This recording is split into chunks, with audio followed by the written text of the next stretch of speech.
Fala galera, tudo bem com vocês? Professor Eduardo Santos na área para mais uma aula da nossa revisão para o quarto ENAM, meus amigos. Vamos lá!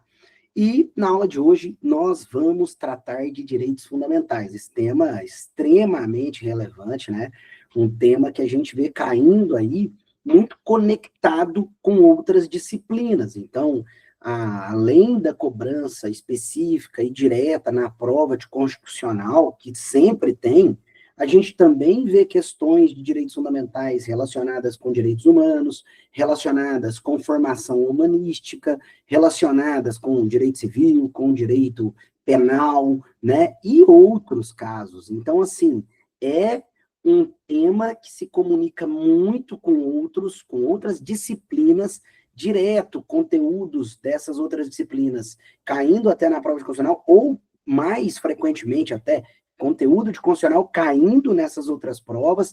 Então, assim, você precisa estar muito bem em tudo isso que a gente vai falar hoje. Realmente é um tema importantíssimo, né? Sempre vamos ter muitas questões de prova aqui. Então, vamos lá, galera. Eu quero subir o material para vocês aqui primeiro, para a gente poder conversar, né, sobre direitos fundamentais. Está aí nosso material na sua tela. É uma aula intensa, bastante coisa para a gente ver, mas a gente vai fazer isso juntos. Vamos lá? Olha só, a gente começa, né, por uma perspectiva teórica dos direitos fundamentais, e eu trouxe aquilo que é mais relevante, que inclusive já foi até cobrado aqui, grande parte já foi cobrado nos ENAMs anteriores, tá? Como titularidade, relatividade, a aplicabilidade, a eficácia entre privados, isso aqui tudo já foi cobrado, tá? E vai cobrar de novo, porque isso aqui realmente é o coração da cobrança da teoria dos direitos fundamentais. Então, você sabe que os direitos fundamentais são os direitos, né, mais essenciais da pessoa humana, que estão ali para assegurar a sua dignidade e que estão reconhecidos pela Constituição. Então, o grande marco, né, dos direitos fundamentais é a Constituição. Beleza. Agora, há no direito constitucional uma ideia de que os direitos fundamentais são relativos, isso derivando ali, né, do princípio da unidade da Constituição, e aí as lições, especialmente ali do Robert Alex, incorporadas ao direito brasileiro, vão trazer essas conclusões, de que os direitos fundamentais são direitos relativos, ou seja, não são direitos absolutos. Os direitos fundamentais, todos eles de um modo geral, podem comportar certas restrições, ou mesmo podem colidir com outros direitos, e aí serem restringidos, pelo menos no caso concreto. Então, não haveria direitos absolutos, nenhum direito fundamental pode se sobrepor sobre o outro, e esses direitos fundamentais, efetivamente, então, podem sofrer restrições. Bem, as restrições em si, elas ocorrem especialmente ou pelo próprio texto constitucional ou pela lei, né? A legislação pode restringir os direitos fundamentais previstos na Constituição. Só que, para fazer essas restrições, essa lei tem que estar protegendo um outro direito também fundamental, como, por exemplo, o Código Penal, ao instituir crimes, ele restringe o direito fundamental à liberdade. Só que ele faz isso para proteger outros direitos fundamentais, como a vida, a liberdade, a dignidade sexual, a propriedade, etc. Então, ele pode fazer isso desde que ele respeite, né, ali, ou desde que ele busque proteger um outro direito também fundamental, respeitando sempre ali o núcleo essencial do direito e também respeitando o paradigma da proporcionalidade, né, o postulado da proporcionalidade, tá? Bem, por outro lado, colisões não são aquelas restrições gerais abstratas criadas na lei. As colisões, elas ocorrem quando um direito fundamental colide efetivamente com o outro, no caso concreto. Então, eu tenho o direito de um lado, um outro direito, eles estão colidindo no caso concreto, como o testemunho de Jeová, que se nega a fazer transfusão sanguínea. De um lado, o direito à vida, do outro, o direito à liberdade religiosa. Eles estão colidindo, eu preciso de uma solução. Um direito vai prevalecer, o outro vai ceder, logo um dos direitos acabará sofrendo ali uma certa restrição, né? É essa a ideia. Aqui também se segue o paradigma da proporcionalidade, postulado da proporcionalidade, tá bem? É isso, ótimo. Agora, lembrando sobre titularidade, meus amigos, quem são os titulares dos direitos fundamentais na Constituição brasileira, né? Em primeiro lugar, as pessoas humanas, né? Ela diz lá que todos são iguais perante a lei, sem distinção de qualquer natureza, assegurados aos brasileiros e aos estrangeiros residentes. Então, ela já diz que os brasileiros têm os direitos fundamentais e os estrangeiros que residem aqui também. Claro que os turistas, aqueles que não moram aqui, também têm direitos fundamentais. Agora, a grande questão da titularidade dos direitos fundamentais é a seguinte: qual direito fundamental eu atribuo a uma pessoa? Eu atribuo o direito que é compatível com a natureza dela. Então, pense, direitos do trabalhador, para quem trabalha, né? Não dá para falar em direitos do trabalhador para quem não trabalha.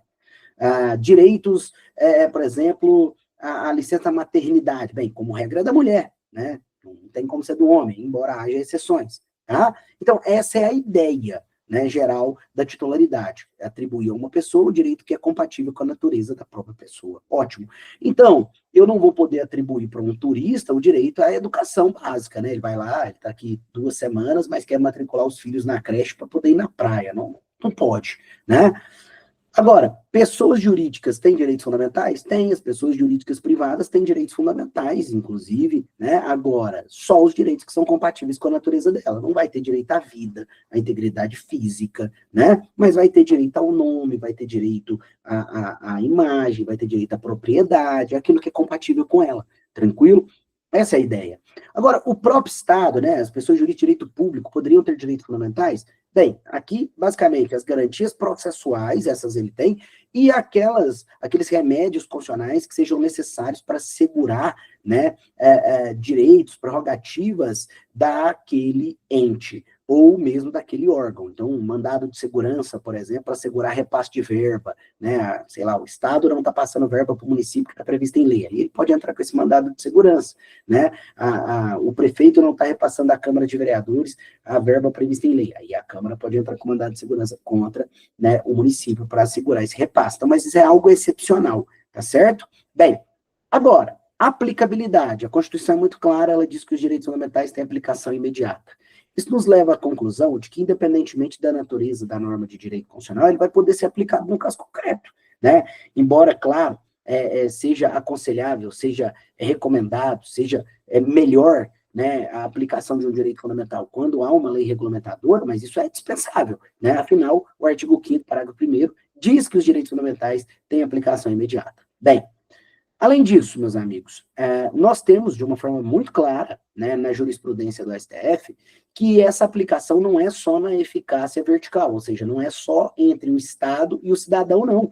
Esses direitos fundamentais também se aplicam nas relações horizontais, entre pessoas privadas, entre 2 empresas, uma empresa e o consumidor, uma empresa e o trabalhador, 2 pessoas físicas, né, no casamento, no condomínio, em qualquer lugar. Então, perceba, a eficácia entre privados é dizer, os direitos fundamentais também se aplicam nas relações privadas, nas relações horizontais, tá certo? Então, isso aqui também é algo muito pacífico. E essa aplicação, inclusive, é direta e imediata, tá? Isso é bem pacífico na jurisprudência do Supremo. Bem, superadas essas questões teóricas, a gente vai falar mesmo dos direitos individuais, coletivos, sociais, né, nacionais, de nacionalidade, políticos, que eu trouxe aqui para vocês. Claro, é uma revisão, então a gente vai fazer naquilo que me parece mais plausível de poder ser exigido de vocês. A gente começa com uma decisão um pouco mais antiga do Supremo, mas que me parece muito forte para o momento, que diz respeito, né, à pesquisa com células-tronco de embriões humanos, né? Houve uma discussão muito grande na época, em razão da lei de biossegurança ter permitido essa pesquisa, né? E nessa época o Supremo tomou uma decisão com 3 conclusões importantes. A primeira, a de que não existiria direito à vida, né, antes do nascimento com vida. Então, o nascituro não teria direito à vida. Tá? Então, de um modo geral, o nascituro não tem direitos fundamentais. Essa é a conclusão mais lógica que a gente pode chegar. O Supremo deixa isso muito claro. Tá? A segunda conclusão, né, é que no caso dos embriões derivados de fertilização artificial in vitro, né, em laboratório, não há que se falar em aborto, ou seja, porque ele não está no útero da mulher, né? Você vai lá, faz a fertilização in vitro, ele não está no útero da mulher. Então, em razão disso, não tem nem que se falar em aborto dele, logo, né? Não teria nem essa análise aqui também. Gente, um detalhe interessante é que, embora o Supremo tenha reconhecido, né, que não há direito fundamental à vida e que o feto não tem direitos fundamentais, isso não impede o legislador de proteger o feto, né? Então, é óbvio que o feto pode receber proteções, ou mesmo o legislador poderia reconhecer algum tipo de direito ao feto, como, por exemplo, a gente sabe aí que o legislador reconheceu recentemente, né, o direito ao nome, né? Então, aquele ali, quando você tem um aborto ali, involuntária, a mulher estava ali grávida, mas acabou perdendo o bebê, né, hoje você pode ter ali, né, o direito ao nome, isso foi assegurado, mas perceba, isso não significa que os embriões ou os fetos tenham direitos fundamentais, porque essa é uma conclusão muito clara do Supremo, tá? Bem, o terceiro ponto da decisão é que a pesquisa com células-tronco de embriões humanos produzidos, né, in vitro foi permitida. Então, o Supremo permitiu, desde que atendidos os requisitos que estão na Lei de Biossegurança, que são esses requisitos aqui, e o Supremo disse que tem que atender todos, tá? Então, tem que ser para fins de pesquisa e terapia, não pode ser para comercialização, tem que ser fertilizados in vitro, os embriões têm que estar congelados há mais de 3 anos, né? Tem que ter consentimento dos 2 genitores, né? Tem que ter aprovação de comitê de ética e qualquer tipo de comercialização deve ser considerada criminosa, tá? É isso. Bem, agora, mantendo-se ainda na análise do direito à vida, vamos falar de aborto, né? Em primeiro lugar, você sabe muito bem que a legislação, em regra, ela criminaliza o aborto, mas a própria lei tem lá 2 hipóteses de aborto legal, né? Quando coloca em risco a vida da gestante ou em caso de estupro. Maravilha. Agora, o próprio Supremo Tribunal Federal, ele já reconheceu, né, um terceiro caso de aborto lícito, que seria o caso do aborto do feto anencéfalo. O feto anencéfalo, meus amigos, é aquele feto que não possui sistema nervoso central operante. Então, quando você percebe que aquele feto vai ser anencéfalo, então ele não vai ter sistema nervoso central operante, não vai ter vida cerebral, né? Ele é considerado morto. Por quê? Porque a lei de transplantes considera morto aquele que tem, né, a declaração de morte cerebral, ou seja, quando o sistema nervoso central da pessoa passa a ser inoperante. E o feto anencéfalo é exatamente esse cara, aquele que ou não nem tem sistema nervoso central, ou quando tem é inoperante. Então, em razão disso, né, o Supremo fez uma analogia ali e aplicou esse conceito de vida, né, para permitir o aborto do feto anencéfalo. Então, ele diz o seguinte, olha, se o feto anencéfalo não pode nem ser considerado um ser vivo, já que ele não tem o sistema nervoso operante, e aí se eu seguir a lei de transplantes, eu vou chegar a essa conclusão, então não é que se fala em aborto, porque aborto é crime contra a vida, o feto anencéfalo não é vivo, logo não é crime. Então, essa foi a decisão do Supremo Tribunal Federal. Bem, depois dessa, nós temos que falar, né, dos casos de aborto até a 12ª semana de gestação. Aqui a teoria até é diferente, não é mais a operacionalidade do sistema nervoso central, não, tá? Embora envolva sistema nervoso também. É que até a 12ª semana de gestação, bem ali, né, na 12ª semana de gestação, é quando nós temos a famosa formação do córtex cerebral. Então, adotando essa teoria, algumas entidades aí de direitos humanos acabam recomendando, né, a legalização do aborto até esse momento, adotando isso como se fosse um critério de vida, né? Embora a gente tenha vários critérios para determinar quando a vida começa, e nenhum deles é unânime, nem cientificamente melhor do que o outro, né? Literalmente é isso. Bem, diante desse impasse, né, caberia, em primeiro lugar, ao legislador dizer quando o aborto seria crime e quando não. Mas o Supremo Tribunal Federal, num HC, né, bem famoso, capitaneado pelo Luiz Roberto Barroso, acabou decidindo que o aborto até a 12ª semana de gestação não poderia ser criminalizado, porque feriria os direitos reprodutivos da mulher. A mulher teria o direito de abortar, seria um direito sexual dela, né, em razão da sua liberdade, da igualdade com os homens, porque os homens não engravidam, né, em razão da sua autonomia, etc. Então, em razão de tudo isso, o Luiz Roberto Barroso, na época, falou, olha, tem que legalizar aqui o aborto para essa mulher específica que estava lá, né, como paciente daquele habeas corpus, né? Bem, O detalhe é que, na época, a primeira turma acompanhou o Barroso em peso, né, não foi unânime a decisão, mas acompanhou em peso o Barroso, e acabou realmente, né, considerando a criminalização do aborto ali até a 12ª semana de gestação inconstitucional, porque feria os direitos da mulher, deveria prevalecer os direitos reprodutivos da mulher sobre de qualquer tipo de direito do feto, e segundo o STF, o feto não tem nem direito, né? Bem, resultado e conclusão importante para a gente. Esse HC passou, mas ele não tem eficácia erga omnes nem vinculantes. Ele era algo específico e concreto, logo o efeito foi exclusivamente intrapartes, só para aquelas partes daquele habeas corpus, tá? Então, ele é um precedente? Sim, ele é um precedente. Ele é um precedente vinculante? Não. Então, aqui é importante a gente lembrar disso. E outro, foi só pela primeira turma, não foi o pleno. Gente, além disso, nós temos no STF ainda em julgamento, a DPF 442, que encontra-se suspensa. Nela, se discute, com efeito erga omnes e vinculantes, a legalização do aborto até a 12ª semana de gestação. E ela, no momento, se encontra suspensa, mas ela já teve um voto, foi o voto da ministra Rosa Weber, que já se aposentou. Ela adiantou o seu voto na época, pediu para o Barroso para adiantar, e adiantou, né?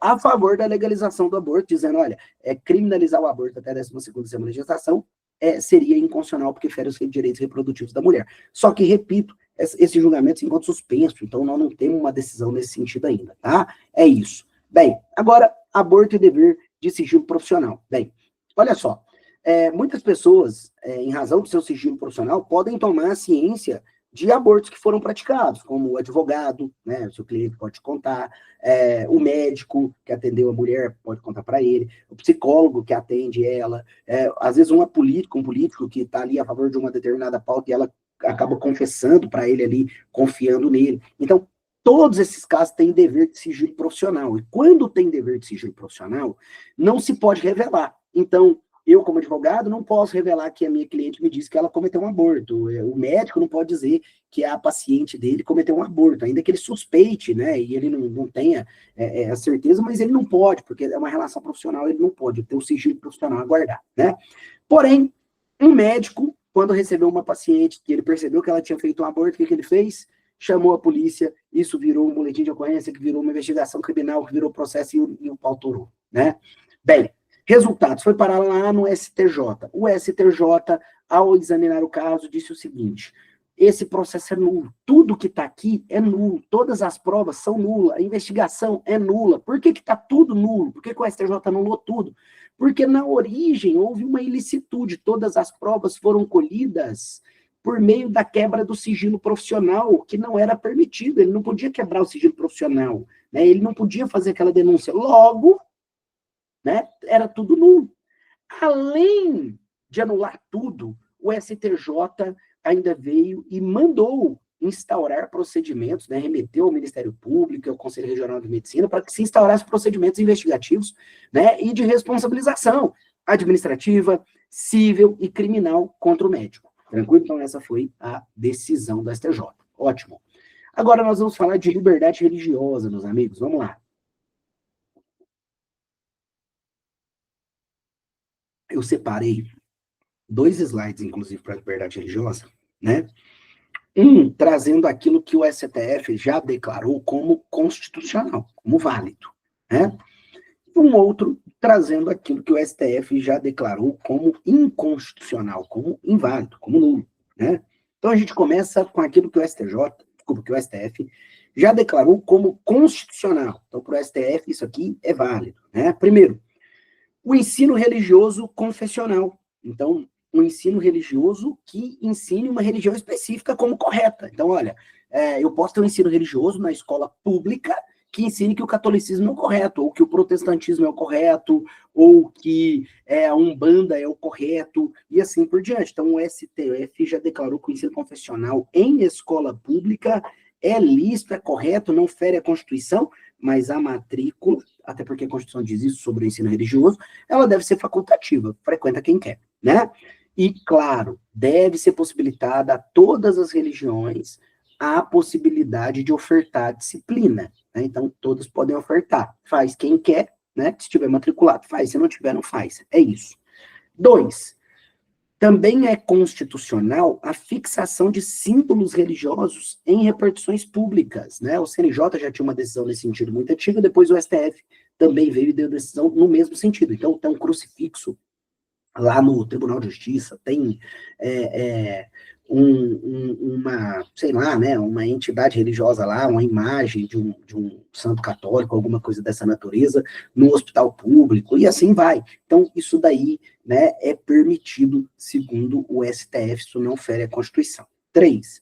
Lei que permite o sacrifício de animais em rituais de religiões de matriz africana. O STF também diz que pode.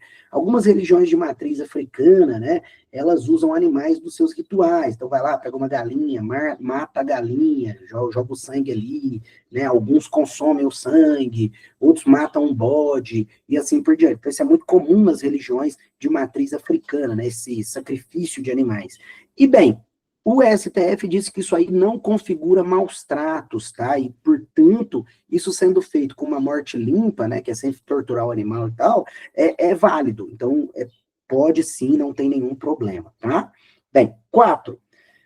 Também é constitucional, segundo o Supremo, a utilização de vestimentas ou acessórios relacionados à crença ou religião nas fotos de documentos oficiais, desde que não impeça a identificação visual, né, do rosto. Então, preste atenção. Eu posso tirar uma foto para minha identidade, para o meu passaporte, para minha carteira de motorista, né? Uma foto oficial, usando uma indumentária religiosa, sei lá, um turbante, um véu islâmico, ou algo dessa natureza, pode, desde que não cubra o rosto. O rosto tem que estar, né, visível, beleza? Mas se o rosto estiver visível, pode sim, beleza? É isso. 5. Limitação de cultos presenciais durante a pandemia. O STF, na época, declarou, né, que essa limitação a cultos presenciais era válida durante a pandemia para evitar a proliferação, né, do coronavírus. Tá bom? É isso, queridos. Agora, decisões que o STF disse que seriam, né, aqui no caso, as leis e as normas e os casos seriam inconstitucionais. Aqui fere a Constituição, segundo o Supremo. Primeiro, lei que obrigaria, né, a instituições públicas ou mesmo privadas de manterem um exemplar de um livro religioso. Então, se uma lei, sei lá, de uma cidade fala, olha, as bibliotecas aqui, as escolas têm que manter aqui um exemplar do Alcorão, essa lei é inconstitucional, ou da Bíblia, é inconstitucional, tranquilo? 2, proibir, então, lei que proíbe, né, a difusão de conteúdo religioso em emissora de radiodifusão comunitária. Você não pode proibir que a rádio passe conteúdo religioso, né? Isso daí é um direito que pertence à liberdade religiosa. 3, proibir o proselitismo religioso, que é o direito de você tentar convencer o outro que ele está errado, né? Que aquela religião que ele segue é errada, que aquilo ali é do demônio, que na verdade eu sei que está com a religião correta de Deus. Então você tem esse direito. E proibir o proselitismo fica errado. Tranquilo? É inconstitucional. Beleza? É isso, meus amigos. Bem, agora nós vamos falar de um outro tema que também envolve liberdade religiosa, uma decisão muito recente, e que eu aposto muito para esse ano, hein? Recusa de tratamento médico por motivos religiosos para, né, o Supremo Tribunal Federal. Isso daqui é um tema antigo, especialmente relacionado aos testemunhos de Jeová, que se negam a fazer transfusão sanguínea em casos, inclusive, em que a sua vida está em risco, né? Perceba, há casos que há tratamentos, né, alternativos, tem lá o plasma e outros que você pode utilizar, né? E aí acaba sendo, embora a transfusão seja o melhor, você tem outros tratamentos alternativos. Mas há casos em que nem isso. Então, literalmente, é meio que assim, ó, ou faz a transfusão ou morre mesmo, né? E em todos esses casos, o Supremo acabou fixando teses, né, aqui para a gente, e que são teses muito importantes e que tem tudo para cair na prova. A ideia do Supremo nesse conflito entre liberdade religiosa e vida foi a seguinte: preservar a autonomia existencial da pessoa que está relacionada à sua dignidade humana, ou seja, quem tem que dizer para a pessoa o que é melhor para ela é ela e não o Estado. Então a gente preserva a autonomia existencial dela nas suas escolhas existenciais. Só que isso para quem tem autonomia. E quem é que tem autonomia? Ué, quem é lúcido, quem é capaz, não é isso? quem é maior. Então, se eu sou maior, se eu sou lúcido, se eu sou capaz, eu estou ciente das consequências, poxa, eu que vou dizer o que vai prevalecer para mim. Então, se eu me nego à transfusão, que prevaleça a minha liberdade religiosa. O Estado não pode dizer o que tem que prevalecer para mim. De outro lado, se eu não estou lúcido, se eu não sou capaz, se eu não tenho maioridade, opa, aí não vai prevalecer, aí prevalece a vida, né? Essa foi a ideia do Supremo. Então, a consequência lógica foi o seguinte, para o Supremo, se a pessoa for, né, maior, tem que ser maior, viu, gente? Não basta ser capaz, não. Tem que ser maior e capaz, maior e capaz. Então, tem que ter capacidade, mas ela também tem que ter maioridade, né? Tem que ter 18 anos ou mais. Ah, mas ele é emancipado, tem 16, 17, mas é emancipado. Não importa. Tem que ser maior e capaz. Então, 16, 17 não pode. Só de 18 para cima, sendo capaz também. Então, maior e capaz. Sendo maior e capaz, se a pessoa está lúcida quando ela toma decisão, então ela estava no seu pleno juízo, né, racional, quando tomou decisão. E ainda, né, além de lúcida, estava informada, então lúcida e informada, então olha, gente, eu sei que se eu recusar, eu morro, né? Sendo esse o caso, né, vale a decisão da pessoa, então, portanto, vai prevalecer a liberdade religiosa. Agora, então, nesse caso aqui, liberdade religiosa. Agora, se eu tiver qualquer caso em que qualquer dessas premissas não esteja presente, prevalece a vida.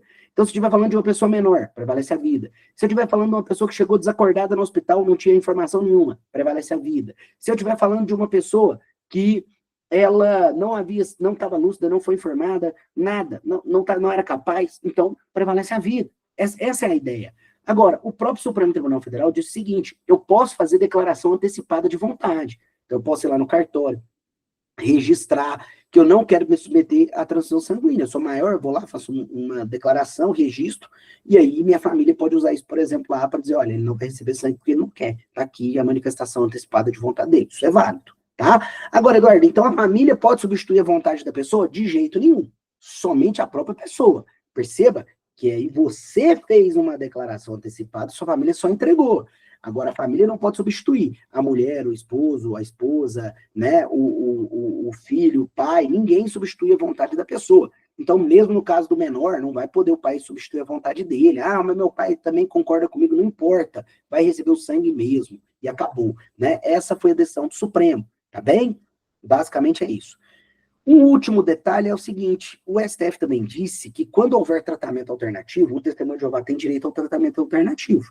E, inclusive, se esse tratamento não estiver disponível naquele município, mas em um outro, ele tem o direito a fazer o tratamento no outro município, tá bom? Então, basicamente isso que o Supremo decidiu. Lembre-se dessa decisão, importante para a sua prova.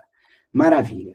Agora, liberdade de expressão artística e racismo recreativo. Meus amigos, né, liberdade de expressão artística, especialmente a humorística, né, muito famosa hoje, tem tomado aí o cenário nacional.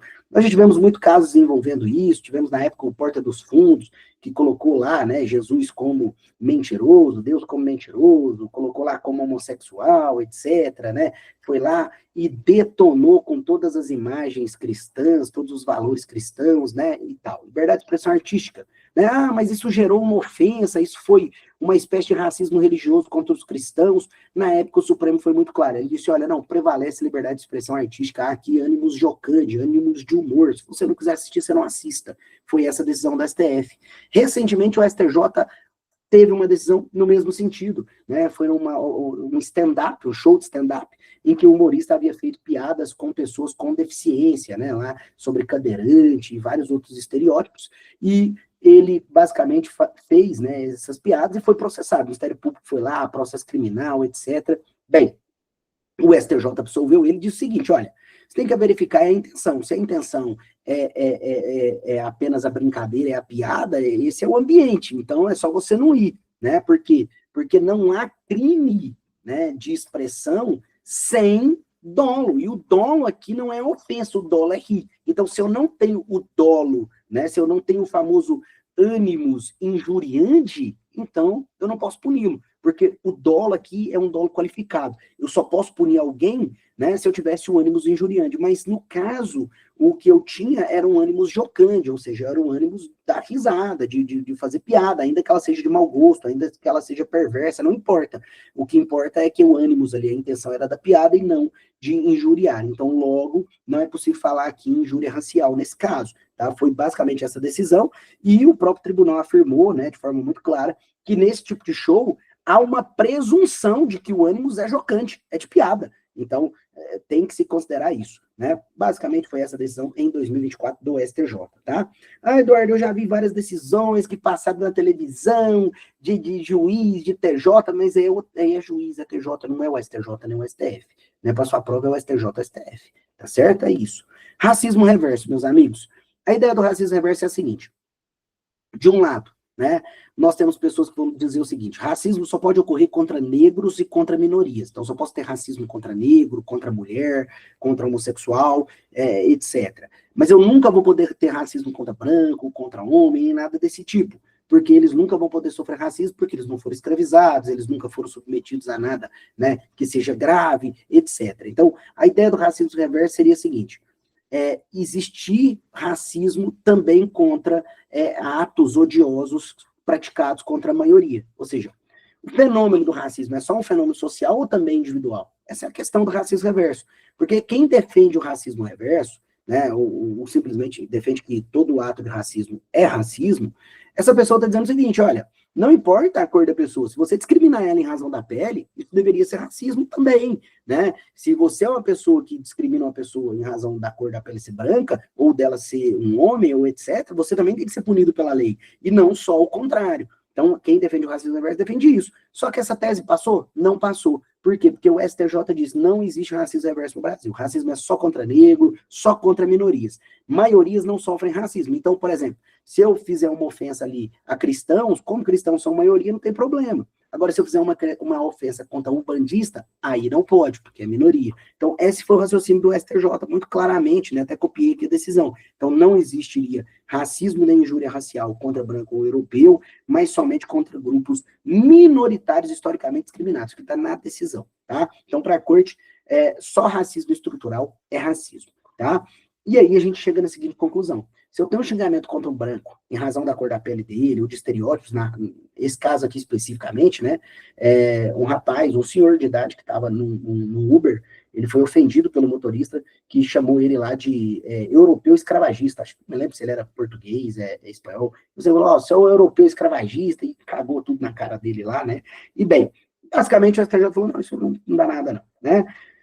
Mas a conclusão, então, é a seguinte: se eu tenho um xingamento contra branco em razão da cor da pele, né, ou de estereótipos, né, negativos, ele não é considerado do critério racial. Então, não é racismo, não é injúria racial, não é nada disso. Se houver algum outro tipo de adequação típica, pode até encaixar, mas racismo não pode ser. E já se o xingamento for contra a pessoa preta ou contra minorias, aí é racismo, aí é injúria racial. Foi basicamente isso, então ficou muito claro na decisão. Principais direitos agora, falando da comunidade LGBT+, né? Nós temos algumas decisões do STF sobre isso. Eu separei a primeiro bloco, de um modo geral, sobre a comunidade LGBT, e depois só mais sobre os transexuais, tá bem? Então, vamos lá. Olha só. Em 2011, o STF reconheceu a união estável, né, homoafetiva. Depois, o STJ, em 2012, o casamento civil. E, por fim, o CNJ, em 2013, regulamentou o tema. Tá? Depois nós tivemos também, tanto o STF como o STJ, reconhecendo os direitos de adoção, de um modo geral, tá? Depois, o STF reconheceu que seria inconstitucional qualquer tipo de terapia de reversão da sexualidade. Então, ainda que um homossexual queira frequentar um psicólogo para tentar reverter sua sexualidade, ou pelo menos viver sem praticar a homossexualidade, ele não pode, porque seria proibido, né, ele realizar isso. Inclusive, se o psicólogo aceitar fazer isso, ele pode e deve ser punido pelo seu conselho profissional. Depois, o STF decidiu também que seria inconstitucional a restrição de doação de sangue em razão do critério da sexualidade, porque eu só poderia considerar a vida pregressa sexual, ou seja, se a pessoa tem muitos parceiros sexuais, coisas dessa natureza, mas jamais a sexualidade, se é com homem, com mulher, né, seria isso.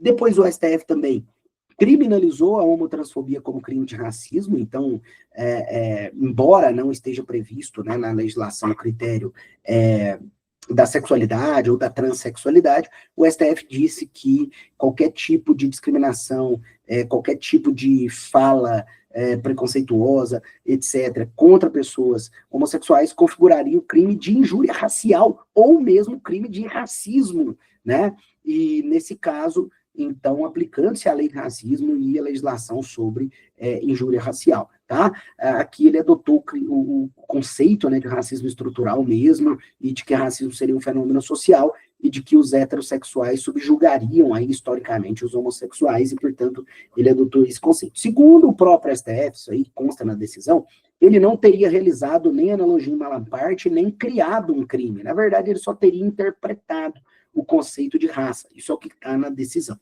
tá bem? Beleza, pessoal. Agora, vamos lá. Nós temos também uma decisão recente do STF, muito interessante, dizendo que a Lei Maria da Penha se aplica não só a transexuais femininas, né, lá o cara que vira mulher, vai lá, vira trans, né, vira travesti, então o travesti, o transexual, ele tem direito à aplicação da Lei Maria da Penha a favor dele, mas além dele, também qualquer casal homossexual entre dois homens. Então, um homem casado com outro homem, os dois são homens, mas são homossexuais. Ele tem direito à aplicação da Lei Maria da Penha em favor dele, né, para poder privilegiá-lo ali numa relação de violência doméstica, desde que haja uma certa posição de subalternidade de um em relação do outro, tá? É isso. Bem, agora, superadas essas decisões mais genéricas, agora a gente vai para as decisões mais focadas no público trans, tá? Vamos lá. O STF já disse que o transgênero ele tem um direito fundamental subjetivo a alterar o nome, a alterar o seu registro de nascimento lá, alterar o seu sexo, seu gênero, etc. Tudo que ele quiser ali no registro de nascimento, em razão da sexualidade dele, né? Tudo em razão da sexualidade e de como ele se identifica, né?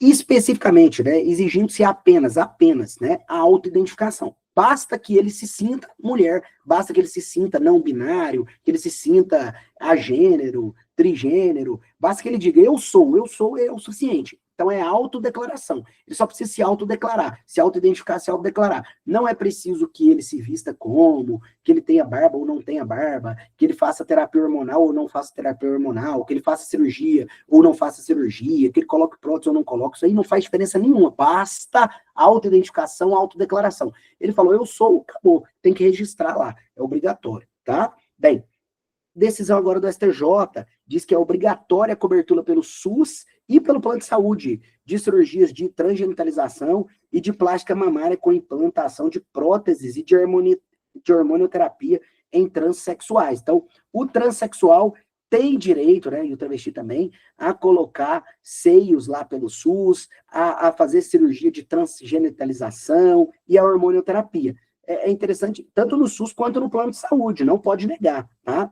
Agora, é interessante, por exemplo, que as mulheres não têm. Então, se tiver lá uma mulher que, por qualquer razão, sei lá, tem um problema de depressão, porque acha que os seios são pequenos, a gente já viu muitos casos assim, né? Ela não tem direito nem no plano de saúde e nem no SUS de colocar, não, tá? Então, é basicamente isso. A não ser que seja ali algo que não seja estético, né? Que seja algo, por exemplo, ela sofreu uma queimadura, um acidente, aí, em razão disso aí, até terá direito, sim, né? Basicamente é isso, meus amigos. Bem, agora, decisão do CNJ, né, uma portaria muito interessante, que diz o seguinte, uma resolução, na verdade, né, de que as pessoas trans têm direito de optar por cumprir a pena delas, né, caso elas sejam condenadas por um crime, se elas forem condenadas por um crime, elas têm o direito de optar por cumprir a pena em unidade feminina, masculina, ou mesmo em uma unidade específica de pessoas trans. Quem escolhe são elas, né? E o juiz deve considerar ali o que elas escolheram na hora de determinar a sua prisão, onde elas vão cumprir a pena, tá? Claro, se houver, porque às vezes no lugar não tem, né? Presídio feminino não tem presídio específico, pode acontecer, né? E na unidade escolhida, então, elas também têm uma outra preferência. Então, além de poder escolher onde quer ficar, elas têm uma outra preferência. Qual? A preferência pela detenção no convívio geral, se elas quiserem, para conviver com todas, ou em celas separadas, específicas para pessoas trans, tá? Basicamente isso que o CNJ determina. Bem, por fim, o STF decidiu que é formalmente inconstitucional lei local que proíbe, né, o uso da linguagem neutra instituições de ensino, editais de concurso, no âmbito da administração pública, por violar a competência legislativa da União para editar normas gerais sobre diretrizes e bases da educação, e nós já temos até mesmo algumas decisões declarando até a inconstitucionalidade material também dessas legislações, né, segundo o STF. Maravilha, pessoal, vamos seguindo.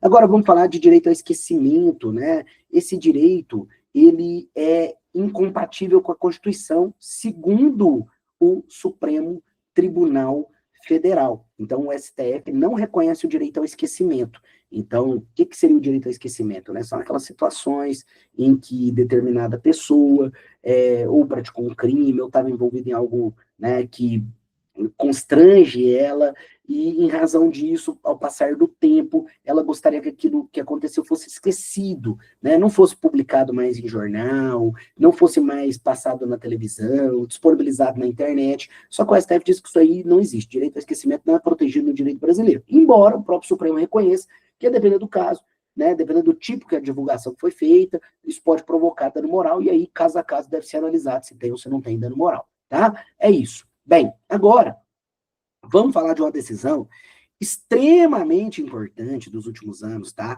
Que foi a decisão, inclusive de 2025, essa decisão, de retirada de conteúdo publicado nos meios digitais e responsabilização civil das plataformas, né? O artigo 19 do Marco Civil da Internet,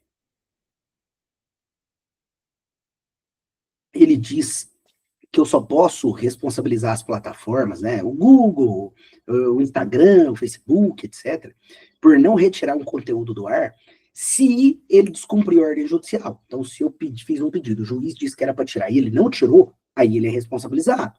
Agora, fora isso, quem é responsabilizado é quem fez o comentário. Então, se o cara foi lá, te chamou de macaco, foi lá, te humilhou, te xingou, né, te destruiu, quem responde é quem fez o comentário. E a plataforma? Se você foi lá, pediu uma ordem judicial, o juiz mandou tirar, aí a plataforma, se ela não tira, ela responde também. Se ela tira, ela não responde, só responde quem te ofendeu. Essa foi a regra do artigo 19. O próprio artigo 21 do Marco Civil da Internet trouxe uma exceção. Qual era a exceção? Conteúdo sexual. Então, se tiver ali uma divulgação de uma foto da pessoa nua, um conteúdo de pedofilia, qualquer coisa dessa natureza, aí não. Aí se a pessoa notifica a plataforma, né, mesmo naqueles canaizinhos de denúncia, denuncia lá o comentário, alguma coisa assim, se envolveu com conteúdo sexual, ela denunciou ali na plataforma, a plataforma tem que tirar mesmo com a denúncia administrativa. Se ela não tira, aí ela era responsabilizada também, mas perceba que isso aqui é exceção. Tá. O STF disse que essa disposição seria inconstitucional, porque eu tenho que responsabilizar as plataformas, independentemente, de um modo geral, do conteúdo. Então, não precisa ser só sexual. Se a plataforma não tirou o conteúdo que deveria ter sido tirado, né, mesmo que não tenha sido por ordem judicial, você, na verdade, fez só um pedido administrativo, né, já seria o suficiente para responsabilizar a plataforma. Você pediu para tirar, não tirou, responsabiliza a plataforma também, e não só quem te ofendeu, né? Essa foi a decisão do STF, aí nos recursos extraordinários, 1.037.396, e no recurso extraordinário, 1.057.258, temas de repercussão geral, 533.987, tá? Eu trouxe aqui as 4 conclusões principais para a gente analisar, tá? É claro que são teses bem longas, mas as 4 principais eu trouxe, porque essas aqui a gente vai ler juntos. Vamos lá, então, olha só. Primeiro, o artigo 19, né, que exige a ordem judicial específica para a responsabilização civil de provedor de aplicações de internet por danos decorrentes do conteúdo gerado por terceiros, é parcialmente inconstitucional, né? Há um estado de omissão parcial que decorre do fato de que a regra do 19 não confere proteção suficiente a bens jurídicos constitucionais de alta relevância, tá? 2, enquanto não sobrevier nova legislação, o artigo 19 deve ser interpretado. Então, está dizendo como se interpreta, né? Então, interpretação conforme a Constituição. De forma que os provedores de aplicação de internet estão sujeitos à responsabilização civil, ressalvada a aplicação de disposições específicas da legislação eleitoral e de atos normativos do TSE, ou seja, essa decisão não vai se aplicar, né, às questões eleitorais. Lá é regido por outra legislação. Ponto. Só isso, né? Mas a regra, então, é que agora os caras vão responder, tá? Mesmo que não haja ordem judicial, se eles não tirarem por pedido administrativo, eles vão responder. 4, fica estabelecida a presunção de responsabilidade dos provedores em caso de conteúdos ilícitos Então, qualquer tipo de conteúdo ilícito. Quando se tratar de anúncios e impulsionamentos pagos, rede artificial de distribuição, chatbots, robôs, nessas hipóteses a responsabilização poderá se dar, né, independentemente de notificação. Então, nesses casos aqui, eu posso responsabilizar a plataforma, ainda que ela sequer tenha sido notificada, tá? Nem judicial, nem administrativo, só tem que responsabilizar. Por fim, os provedores ficarão excluídos de responsabilidade se comprovarem que atuaram diligentemente e em tempo razoável para tornar indisponível aquele conteúdo. E aí a 12, que é importante, né, diz que não haverá responsabilidade objetiva na aplicação da tese que o STF fixou. Então, de qualquer maneira, é importante que fique claro que deverá ser comprovado o elemento subjetivo, ou seja, a culpa, né? É isso. Bem, agora nós vamos tratar do direito fundamental à educação, né? Esse aqui muito relevante também, cai muito em prova, a GV adora, o Enem, né? Isso aqui tem muita cara de Enem, gente. Veja, o Supremo decidiu que a educação básica, tá, em todas as suas fases, infantil, fundamental e médio, ou seja, pré-escola, creche, ensino fundamental, ensino médio, é um direito fundamental de todas as crianças e jovens, ou seja, estamos falando de criança e jovem, lembre-se, criança é até 12 anos, né, de 0 a 12. E o jovem, tá no estatuto do jovem, né, é de 15 a 30. É claro que aqui está incluído o adolescente, embora a decisão não tenha mencionado. Então, é de 0 a 30 anos. Para essa galera, o direito à educação básica é direito fundamental subjetivo. Não pode ser negada vaga. Você chegou lá, quer vaga, tem que ter vaga. Né? Não pode negar vaga de creche, vaga de pré-escola, vaga de ensino fundamental, vaga de ensino médio para crianças, adolescentes e jovens. Isso está muito claro aqui, tá? Beleza. Então, ele seria um direito fundamental de todas essas pessoas, né, assegurado por normas de eficácia plena e aplicabilidade direta e imediata. 2, a educação infantil compreende creche, né, de 0 a 3, a pré-escola 4 a 5. E o fundamental, né, começa lá no primeiro ano, que é com 6 anos, e vai, né, até os 14, acho que no 9º ano, e aí 15, 16, 17, compreende-se ali, né, o ensino médio. Bem, primeiro, segundo, terceiro ano, né? E aí segue a tese. Sua oferta pelo poder público pode ser exigida individualmente, é o direito subjetivo, né? Não pode negar. Se for negado, mandado de segurança. Sendo que o Estado tem o dever constitucional de assegurá-la a crianças de 0 a 5 anos de idade. Estou falando aqui da educação infantil especificamente. O poder público tem o dever jurídico de dar efetividade integral às normas constitucionais sobre acesso à educação básica. Basicamente isso, então, decisão muito importante, tá? Extremamente relevante aqui para a gente. Bem, agora, nós vamos falar, né, do caso da gestante contratada pela administração pública, né, em contratos temporários. Então, foi lá, fez um contrato, né, para ocupar um cargo em comissão, ou ainda, né, um contrato por tempo determinado, e acaba sendo demitida ali, né? Não pode. Por quê? Porque ela tem estabilidade provisória. Então, veja, fica muito claro, né? A trabalhadora gestante tem direito ao gozo da licença maternidade e à estabilidade provisória, independentemente do regime jurídico aplicável, se contratual ou administrativo, ainda que ocupe cargo em comissão ou seja contratada por tempo determinado. Tanto faz, ela tem estabilidade nesses casos, tá bom? Isso fica muito claro, o Supremo deixou isso muito claro aí no recurso extraordinário 842.844, tá? Maravilha, meus amigos. Por fim, quero falar com vocês sobre o direito ao meio ambiente, né? Trouxe aqui 2 slides importantes sobre esse tema. Vamos lá. Primeiro, diz para a gente que o direito ao meio ambiente, né, na proteção dos animais contra maus tratos, ele comportaria as atividades desportivas com animais, só que algumas delas já foram declaradas inconstitucional. Então, o Supremo, ele já declarou que a farra do boi é inconstitucional, que a promoção de briga de galos é inconstitucional. No passado, o Supremo declarou até que a vaquejada seria inconstitucional. Só que aí o Congresso Nacional fez uma emenda à Constituição, depois uma lei regulamentando, né? e tornou a vaquejada um desporto cultural reconhecido no Brasil e fez com que o STF revertesse a sua jurisprudência, né? E hoje a vaquejada é considerada constitucional pelo Supremo, assim como os rodeios, tá? Bem, segundo caso é que o Supremo já declarou que é constitucional a lei local que proíbe o uso, né, de animais para desenvolvimento de experimentos e testes de produtos cosméticos, higiene pessoal, perfumes e limpeza. Então, lei que proíbe esse tipo de tratamento animal é válida. Terceiro, também declarou o Supremo constitucional norma estadual que proíbe a caça no território do Estado. Quarto, o STF declarou inconstitucional a interpretação da legislação federal que possibilita o abate imediato de animais apreendidos em situação de maus tratos. Então, prendeu o animal e abate o animal sem qualquer razão. Não pode.